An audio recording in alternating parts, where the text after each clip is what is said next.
동기별개로 풀어보는 재무제표 분석, 오늘 단회사를 공부해 보겠습니다. 오늘은 가정용 레인지 후드 업계 1위 업체인 하츠에 대해서 한번 살펴보도록 하겠습니다. 먼저 간략한 회사의 개요를 보겠습니다.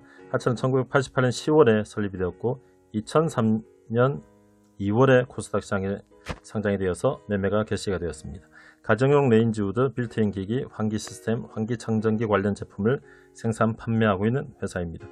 최대주를 한번 살펴보면 주식회사 벽산이 46.33%로 어느 정도 안정적인 지분을 소유하고 있고, 연결 대상 종속회사는 없는 회사로서 개별 기업 재무제표만 발표가 되고 있습니다.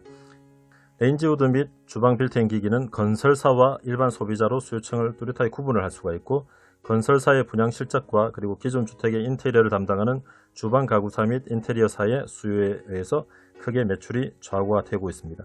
그리고 고기능성의 고부가가치 레인지 후드 및 고가형 빌트인 기기의 수요가 점차 증가를 하고 있습니다.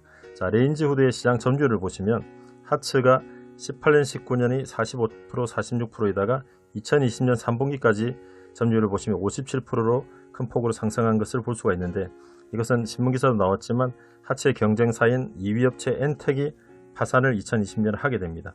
그러면서 2020년 3분기까지 2위 업체인 엔텍이 파산을 하면서 상당 부분의 점유율을 하츠가 가져오게 됩니다. 그래서 다른 기타 회사에서 이제 엔텍이 없어진 거고요. 그리고 2위 업체인 SK매직은 이 점유율을 효과를 누리지 못하고 하츠가 많이 가져온 것을 알 수가 있습니다. 자, 레인지 후드 제품들을 살펴보면 레인지 후드가 있고, 그리고 빌트인을 하는 쿡탑이 있고요. 그리고 천공조기, 공기청정기와 비슷한 것이라고 볼 수가 있고, 음식물 탈수기 등이 있습니다. 자, 회사의 매출을 한번 살펴보겠습니다. 매출 시세를 보시면 크게 제품과 상품 그리고 공사 수익으로 나눠 놓을 수가 있고, 그리고 제품에서 후드가 38.9%의 점유율, 총 매출에서, 그리고 기타 부분 아까 말씀드린 다른 기타 제품들이 13.7% 정도이고요. 그리고 빌트인 쿡탑 빌트인이 30.4%, 그리고 기타 부분이 3.5% 정도입니다. 그래서 제품이 52.6%의 점유, 그리고 상품이 33.9%, 그리고 공사 수익인 환기 시스템이 13.5%의 매출 점유율을 가지고 있습니다. 보시면 전체적으로 제품 부분은 18년, 19년 그리고 2020년 3분기까지 매출이 2020년은 크게 증가를 하지 않은 것을 볼 수가 있지만, 그리고 상품 부분은 2018년, 2019년에 비해서 2020년 3분기가 벌써 2019년에 매출을 달성한 것을 보면 특히 빌트인 쿡탑 쪽이 많이 매출이 증가를 한 것을 부문별 매출에서는 살펴볼 수가 있습니다. 그리고 사업 부문별 주요 정보를 회사에서 이제 공시를 하고 있는데, 유통특판사업부와 그리고 환기사업부가 결국은 이 매출 121억의 매출입니다. 자, 유통특판사업부의 매출액과 그리고 매출 총이익을 보면 GPM, 그리고 매출 총이익률이 한 26.4%가 나오고요. 그리고 환기사업 부분이 5.5%로, 환기사업 부분은 매출액, 여기서 판관비까지 나중에 제외를 하면 이익률이 별로 없는 사업 부분이고, 유통특판사업 부분, 결국은 후드와 이런 것들의 시공이나 그리고 판매가 이익률이 상당히 좋은 부분으로 볼 수가 있습니다. 그래서 유통특판사업부 부분이 매출이 점점 늘어나는 것이 회사에 유익한 것을 알 수가 있습니다. 자, 그러면 10년 동안의 회사의 재무제표를 한 분기별로 살펴보도록 하겠습니다.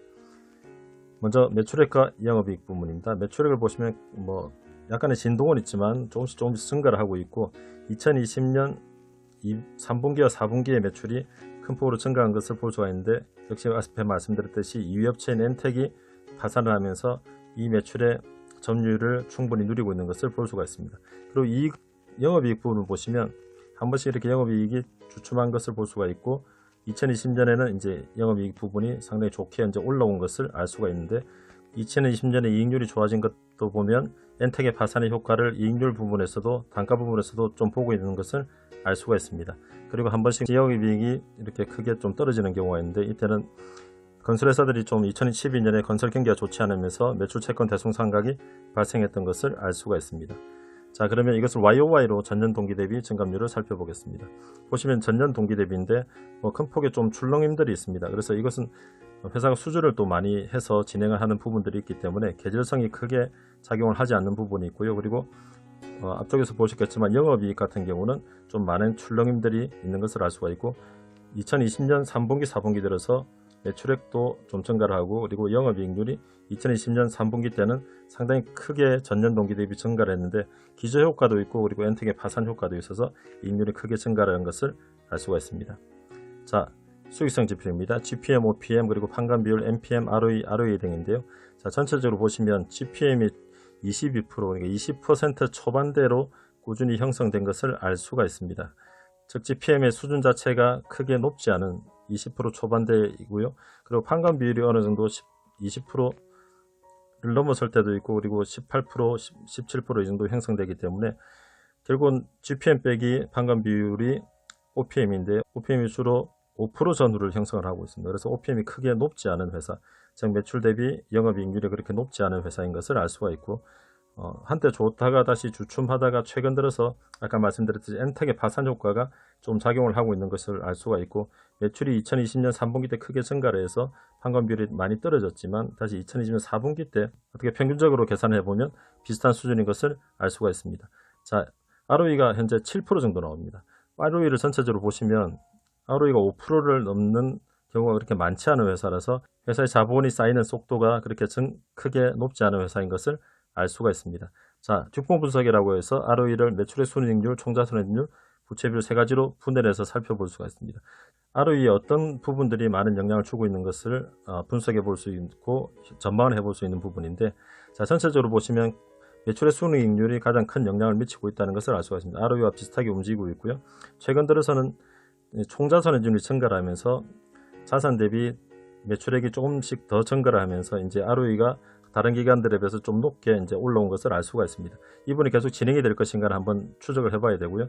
부채 비율은 상당히 부채와 자본이 비슷한 수준으로 높아지고 있기 때문에 잘 유지가 되고 있는 것을 알 수가 있습니다. 결국은 총자산익률이 여기서 더 높아진다면 ROE가 더 상승을 할 수 있는 그런 조건을 갖춰진다고 볼 수가 있습니다. 그러면 자산 총계, 부채 총계, 자본 총계, 시가 총계를 살펴보도록 하겠습니다. 자, 전체로 보시면 아까 말씀드렸듯이 부채는 크게 증가를 하지 않고요. 차입금을 많이 가지고 있지 않은 회사이기 때문에 잘 운용이 되고 있고요. 그리고 아까 말씀드렸듯이 ROE가 높지 않기 때문에 자본이 증가하는 속도도 아주 느리게 증가를 하는 것을 볼 수가 있습니다. 10년 전에 한 700 정도에서 876까지 올라와 있기 때문에 ROE가 높지 않기 때문에 자본이 쌓이는 속도가 높지 않고 배당도 그렇게 많이 하지 않는 회사로 되어 있습니다. 자, 자산은 비슷하게 두 가지를 합친 것이 올라와 있고, 시가총액을 보시면 큰 폭으로 약간의 박스권에 갇혀서 진동을 하는 것을 볼 수가 있습니다. 작게는 시가총액 500억까지 내려왔다가 높을 때는 1300억 정도, 지금도 종가 기준으로 1270억 정도로 큰 박스권을 형성을 하고 있는 것을 10년 동안 볼 수가 있습니다.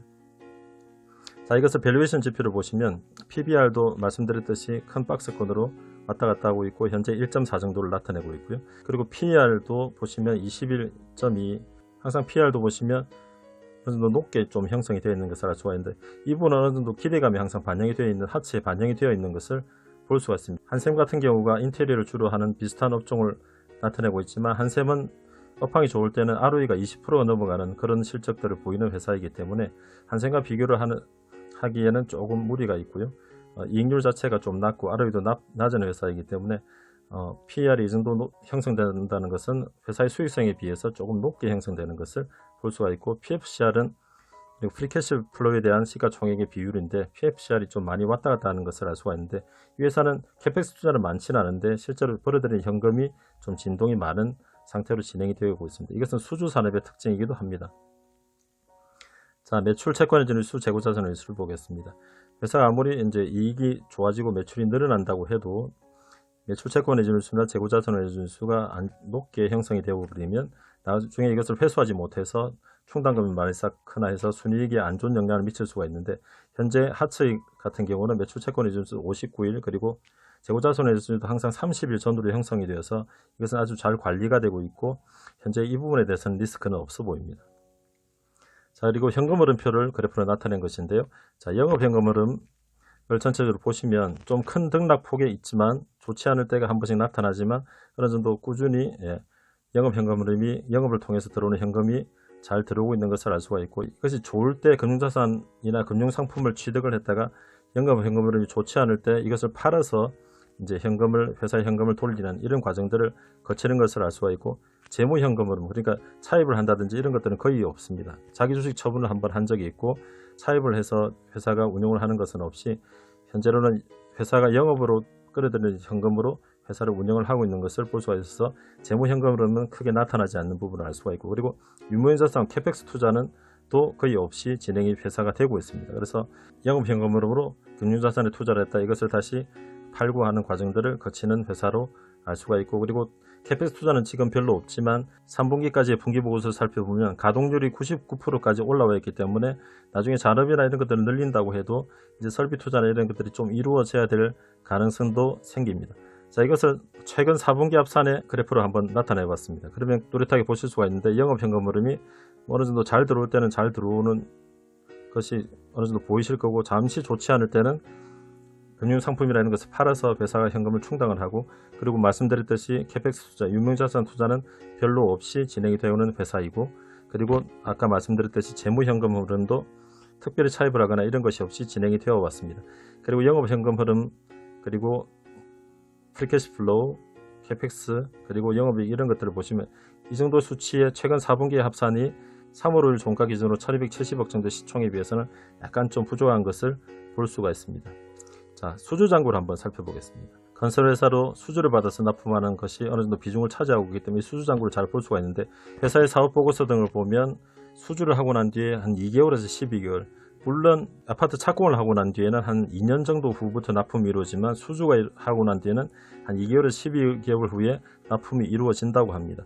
그래서 최근 들어서 수주잔고가 급증을 하고 있는 것을 알 수가 있는데, 이것은 엔텍의 파산의 효과가 도 반영이 되어 있고, 결국은 2개월 후에서 12개월 후 정도 납품이 이루어지면 향후 한 2, 3분기 정도는 매출이 어느 정도 탄탄하게 일어날 것이라는 것을 알 수가 있고, 그리고 정부가 추진하는 3기 신도시 등을 생각을 해보면 어느 정도 매출이 우상향하는 것은 예상을 해볼 수 있는 부분입니다. 결국은 이 부분에서 수익성, 그리고 회사의 주가가 어느 정도 미리 선반영이 되어 있는지 부분들을 한번 체크하시면서 투자를 진행하시는 것이 좋을 것 같습니다.